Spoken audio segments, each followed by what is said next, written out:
high school hopefuls. It's Jakar Nelson with Off the Clock here at Brandon Etienne's house. We're here to sneak up on him. We hear he's into music and sneakers. Let's go see how he spends his time off the clock.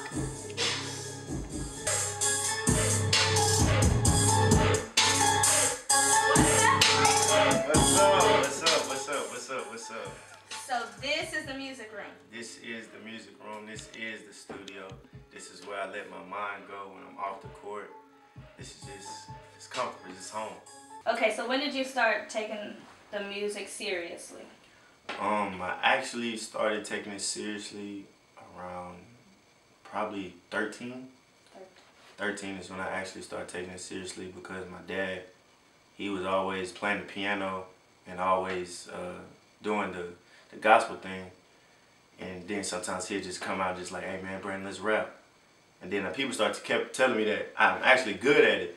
So I'm like, this could actually be a hobby, you know what I'm saying, away from basketball, but I'm just chilling or I'm just hanging out. So I actually started taking it seriously, knowing I had a talent in it, like around 13. When did you write your first song? First song was in 7th grade. Horrible. Horrible. How many have you written since then?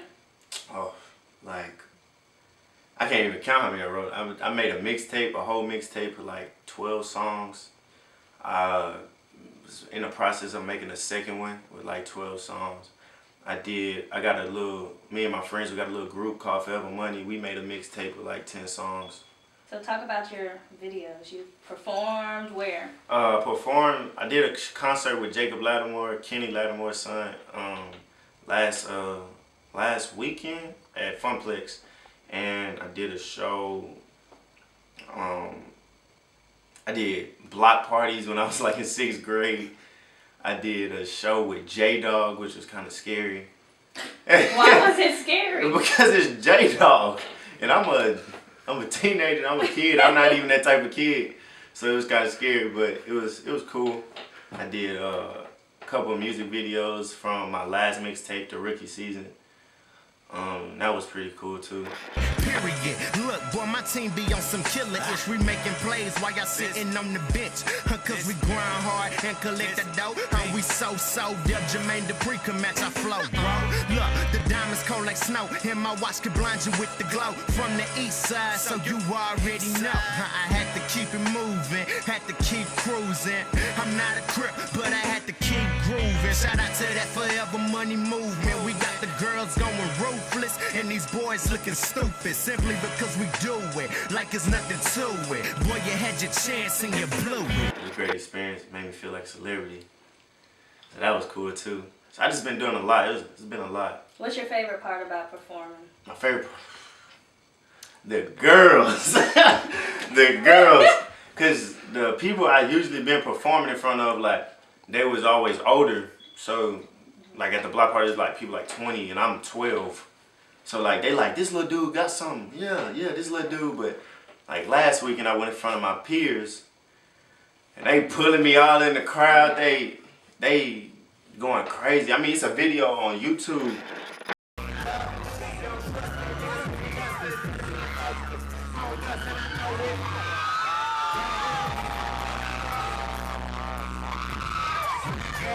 And they just yanking me in the crowd. And I'm like, man, this is beautiful. I like this. Okay, it's Jakar Nelson with Off the Clock here with Brandon. Bed full of shoes. So you obviously love you some tennis shoes. Looks like mostly Jordans. Tell me about it. Everything is Jordan. My mama had me laced up in Jordan since I was little. And I grew. And I started to have this fashion statement. So at high school, it's a big fashion statement. And I started having this fetish for shoes. Like every other weekend, I was at the mall, like, hassling my mom and dad. Hey, I need this money. I need to go get these shoes. If I ain't getting these shoes, we're going to have a problem. I ain't talking to y'all for about a good couple days. And, you know, me being the oldest, and I'm their first son, so they fall for the trick every time, and it works every time. So what's your favorite pair to wear on the court? On the court, I got, like, 2. Okay, let me see. I wear... In high school, at North Shore, I wore these Retro 10 Jordans, the Bulls, because I mean, first of all, I like Michael Jordan. It's like my motivation, his speeches and stuff, and he's just an amazing player. And so I felt like if I wore these shoes, it would make me like Mike. Right. Yeah. And then I actually like scored like, that's like almost my first 20-point game in these shoes in high school. So I keep wearing these almost. Those are your lucky ones. Yeah, these are my lucky ones. And I like the EYBL KDs from last year because, I mean, they're comfortable, and I like KD, and I can move quick in these shoes. And I actually scored like, when I wore these all season almost, that's when I got all region. And I was like, man, these some special shoes. That was my first year getting all region. I was only a sophomore in the region with the twins, Cam, Ridley, and all them. So I was like, man, these shoes gonna do me some good. So those are my favorite too. And which ones are your favorite just to wear out? Brady Livens, favorite cause. Let me see those.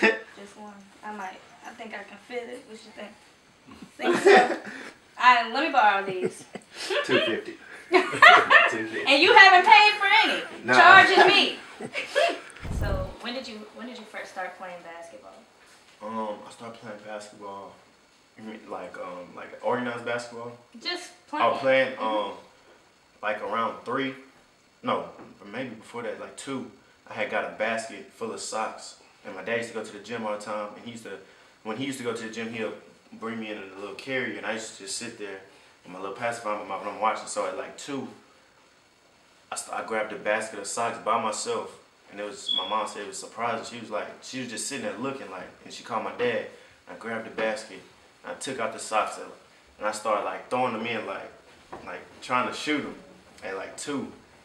And that's actually when they started saying that I fell in love with basketball. The love for it, my passion for it is really like at 9 when I first started playing AAU.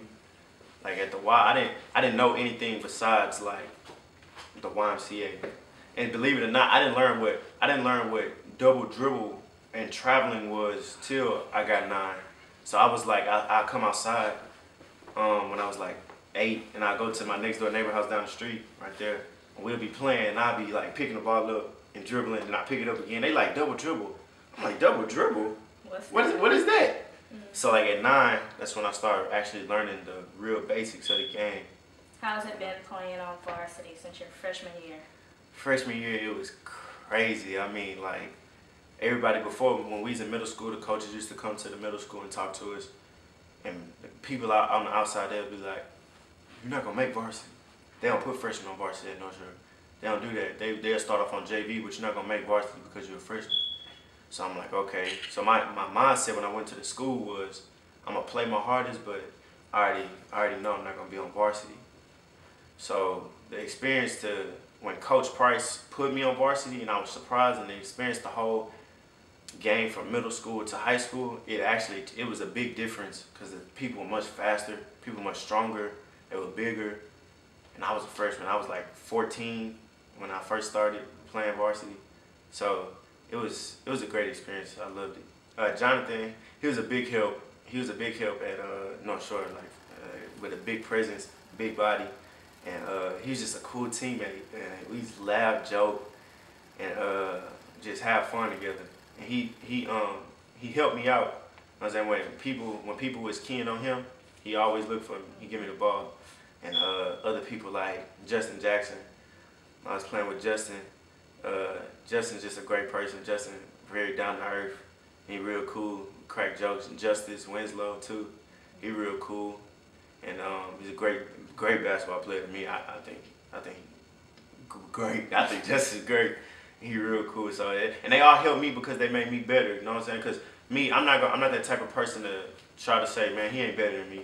Like I know like Justice make me work hard, and I know where he has been. I know he has accomplished, and I know that playing with him, it'll make me a better player. In this little frame I'm working with right here. So yeah, I'm just about to ask. So how tall are you? I'm like 5'10". 5'10". Okay, I'm with shoes on. 5'1".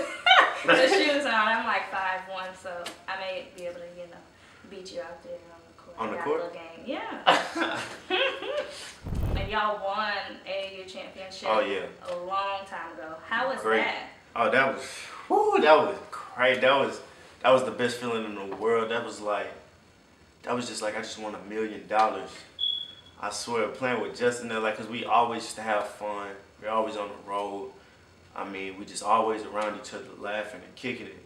So to win the first AAU national championship with them, it was just great. Cause actually, I didn't start off with them in like 3rd grade, 4th grade. I was brought to the team, and so just to get the feeling around them, like Tony, he had just came in, so everybody was just merging together. And when we won the first championship, it was just amazing. Buzzer beater. It was a close game, and then the next year, 8th grade, we came back and won again. So that was a 2-peat. So and it was just fun, and it was an amazing feeling actually. What are some of the places y'all got to travel to? We went to Hawaii. That was so much fun. I ain't never been. That was crazy when they said, "Brandon, we're going to Hawaii." That was my first time coming to the team. We going to Hawaii. I'm like, Hawaii? What? I barely go to Louisiana. I was like, okay, that's cool. And then 7th grade, they took me to see Maryland. Never been up to the East Coast. We went to New York. We went to Florida. Then the best trip in the whole wide world, we went to Italy for a whole week. That was the best trip of my life. What made it the best? Because I mean, we in Italy. I was 15 with a passport. Like I'm going through customs. That was live. And then just the sights, and to know that when I'm in school and they talking about this, I can actually relate to it. Like yes, miss, I went there. I seen this. You teach me about it in the book where I firsthand saw it. I can teach you. Like so, yeah, that made it feel good, and just being around and learning different cultures, the food and all that stuff. That was great. That was a great experience. Then I got to fly my parents down there, bring my parents with me, so I felt accomplished. I gave my parents something they could see that most parents don't get to see. And so it's like a lot of people way older than me, they have never been to Italy. And to be 15 and young playing basketball, something I love, I mean, that was just a great experience. Brandon, Etienne, aka Busy B. I'm about to bust a couple bars from high school hopefuls. Let's get it. You are now up the clock with your boy Busy B. We got high school hopefuls in the place to be. So big shout out to my man behind the cam as we talk about the life of Brandon Etienne. We got shoes, raps, and all of that. Look, I'm just a young teen trying to grind by any means, because in the words of B.I.G., it was all a dream. Shout out to high school hopefuls, man. Off the clock, let's get it.